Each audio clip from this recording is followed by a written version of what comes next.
নমস্কার বন্ধুরা, welcome back to my channel. আজ আমি নিয়ে এসেছি জোয়ান। আপনারা জানেন যে জোয়ান খেলে হজম শক্তি বৃদ্ধি হয়। তো প্রথমে আমি এখানে জোয়ানটা নিয়েছি, আর একটা নিয়েছি লেবু, পাতি লেবু। যে কোনো লেবু আপনারা চাইলে নিতে পারেন, আমি নিয়েছি পাতি লেবু। আর নিব বিট লবণ।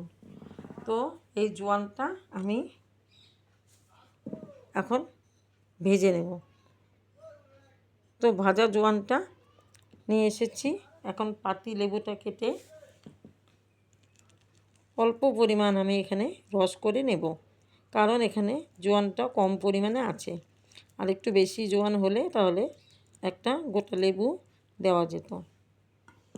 তো আর আমি এখানে নেব হাফ চামচ পরিমাণ বিট লবণ।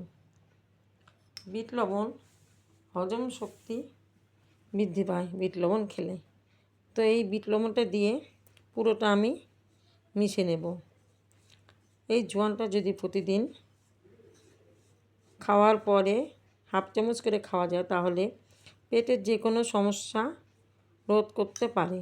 এবং শুধু খাওয়ার পরে খেতে হবে সেটা কোনো কথা না, সবসময় জোয়ান খাওয়া যায়। জোয়ান খাওয়া ভালো। এরকম নিয়ে আমি মিশিয়ে একটা কৌটোর মধ্যে রেখে দেব এবং প্রতিদিন আমি খাবো, কারণ আজকাল প্রায় সবারই পেটের রোগ দেখা দেয় আর হজম ক্ষমতাও কমে যায়।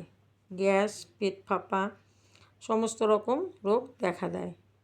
তো এই খাওয়ার পরে যদি এই জোয়ানটা খাওয়া যায়, তাহলে হজম শক্তি বৃদ্ধি পাবে, সাথে সাথে গ্যাস, চুনাপোড়া ঢেক, পেট ফাঁপা এবং পেটের সমস্ত রোগ নির্মূল হবে। তো বন্ধুরা, আপনারা চাইলে খেয়ে দেখতে পারেন যে আমি এইভাবে যে জোয়ানটা ভেজে ঘরে এইভাবে কৌটায় রেখে দেবো। তো এরকম করে আপনারা যদি বানিয়ে ঘরে রেখে দেন, তাহলে প্রতিদিন খাবার পরে খেলে অনেক উপকার পাওয়া যায়। তো বন্ধুরা, আমার ভিডিওটি কেমন লাগলো?